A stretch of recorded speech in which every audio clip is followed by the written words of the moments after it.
ایک بزرگ فرماتے تھے اگر کسی کو تم برائی میں بھی دیکھو تو یہ سوچو ہو سکتا ہے اس کی زندگی کی آخری برائی ہو پھر وہ توبہ کر لے، اور میری زندگی کی ہو سکتا ہے یہ آخری نیکی ہو، مجھ سے کوئی گناہ سرزد ہو جائے۔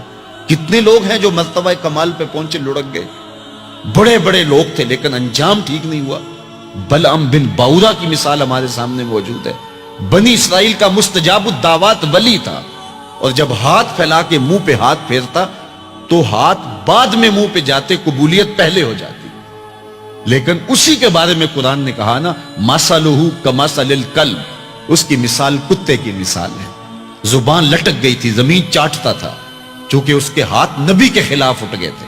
اس نے سمجھا تھا میں مستجاب الدعوات ہو گیا ہوں، اب جو چاہوں جس کے بارے چاہوں بد دعا کر دوں، لیکن بد دعا اپنے حق میں نکل گئی، زبان لٹک گئی۔ اس لیے میاں صاحب بولے، پڑھنے اتے مان کرینا نہ آکھی میں پڑھیا، او جبار کہار صداوے متا روڑ دیوے دودھ کڑیا۔ تو اس لیے ہر وقت ڈرتے رہو۔ ابھی ملیکہ کہتے ہیں میں نے 30 اصحاب رسول سے ملاقات کی ہے، 30 اصحاب رسول سے، تو میں نے ہر شخص کو فکر مند پایا ہے۔ وہ کہتے تھے ہمارا انجام ٹھیک ہو جائے، انجام ٹھیک ہو جائے۔ حضرت سیدنا ابو بکر صدیق رضی اللہ تعالیٰ عنہ، جن کے بارے میں میرے رسول کی زبان سے لفظ نکلے، ابو بکر فی الجنہ، ابو بکر جنتی ہے، لیکن وہ کہتے ہیں ایک چڑیا کو دیکھ کے شاخ پہ بیٹھی ہے، کہا واہ چڑیا کتنی موج ہے تجھے، ایک شاخ سے اڑتی ہے دوسری شاخ پہ بیٹھ جاتی ہے، اور قیامت کے دن تیرا حساب بھی نہیں ہوگا، پھنسے تو ہم ہیں جن کا حساب ہوگا۔ یہ وہ لوگ ہیں جن کی زندگی دیکھیے، ان الشیطان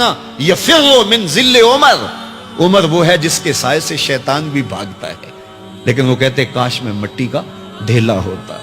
اللہ اکبر، یہ وہ لوگ ہیں جن کی زندگیاں تقوی سے عبارت تھی، اور اللہ کی خشیت جن کے سینوں کا نور تھا اور باطن کا سرور تھا۔ ہمارے بہت سارے معاملے اور بہت ساری خرابیوں کی جڑ یہ ہے کہ ہم نے اس دنیا کو اوڑھنا بچھونا بنا لیا۔ ایسے اس دنیا میں ہم زندگی گزار رہے ہیں جس طرح ہم نے اس دنیا سے کبھی جانا ہی نہ ہو۔ اس لیے دنیا کی بے رغبتی، دنیا کی بے رغبتی کا مطلب یہ نہیں ہے کہ ترک دنیا کیا جائے۔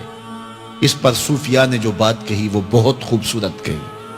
وہ کہتے ہیں کہ دنیا کے اندر ایسے رہو جس طرح کشتی پانی میں رہتی ہے، کہ کشتی پانی میں رہتی بھی ہے لیکن پانی کو اپنے اندر آنے بھی نہیں دیتی۔ تم دنیا میں رہو، دنیا تمہارے اندر نہ رہے۔ اگر تم دنیا میں رہو گے تو خیر ہے، اگر دنیا تمہارے اندر رہی تو پھر کچھ نہیں بچ پائے گا۔ کشتی پانی میں رہے تو خود بھی تیرتی ہے، اوروں کو بھی تراتی ہے، لیکن اگر پانی کشتی میں آ گیا تو کشتی کو لے ڈوبے گا۔ اس کی رحمت کے دروازے کھلے ہیں، آج ہم اس کی چوکھٹ پہ آ جائیں، کل تو آنا ہی آنا ہے۔ پھر جو کفن میں منہ چھپا چھپا کے آتے پھریں گے، کیا اچھا ہو کہ خود کھلے منہ سے اس کی رحمت کے دروازوں پہ آ جائیں۔ اس کی رحمتیں آواز دے رہی ہیں، یا ایھا الانسان، او بھاگنے والے انسان، او نسیان کے پتلے، او بھولے ہوئے، او بھٹکے ہوئے، راستہ چھوڑ کے جانے والے، مالک کی رحمت کی آغوش کو ترک کر دینے والے، آجا پلٹ کے، ما غرک بربک الکریم، آجا تیرا رب بڑا ہی کریم ہے۔ قبل اس سے وہ ماننے سے انکار کر دے، توبہ کا دروازہ بند ہو جائے، سورج مغرب سے طلوع ہو جائے، پھر بندہ ہاتھ کاٹے۔ کسی نے چیخ چیخ کے مجھے کہا تھا، کوئی رو رو کے ترلے منتیں کر کے مجھے کہتا تھا، میں اس کی بات کو نہ سنا، کاش کہ اس کی پکار کو سن لیا ہوتا، اس کی آواز پہ لبیک کہہ دیا ہوتا، اور میں اس کے ساتھ چل پڑتا، اور وہ مجھے انگلی تھام کر محمد عربی کی چوکھٹ پہ پہنچا دیتا، تو آج یہ رسوائیاں میرا مقدر نہ ہوتی۔ صاحبو آؤ، کتاب رحمت آواز دے رہی ہے، کتاب رحمت تمہاری انگلی تھام رہی ہے اور تمہیں حضور کی چوکھٹ تک پہنچا رہی ہے، اور آمنہ کا لال تجھے اپنے دامن میں لے کے رب سے مغفرت اور بخشش کا پروانہ لے کے دے رہا ہے۔ مجرم ہو تو منہ اشکوں سے دھوتے چلے آؤ، آؤ در تواب پہ روتے چلے آؤ، قرآن میں مذکور ہے بخشش کا طریقہ، سرکار کی دہلیز سے ہوتے چلے آؤ۔ اور تھوڑی سی زندگی باقی ہے، بہت زندگی کاٹ چکی، آوارگی میں کاٹ دی، اور گناہوں میں کاٹ دی، منمانیوں میں کاٹ دی، خواہشات نفس میں کاٹ دی۔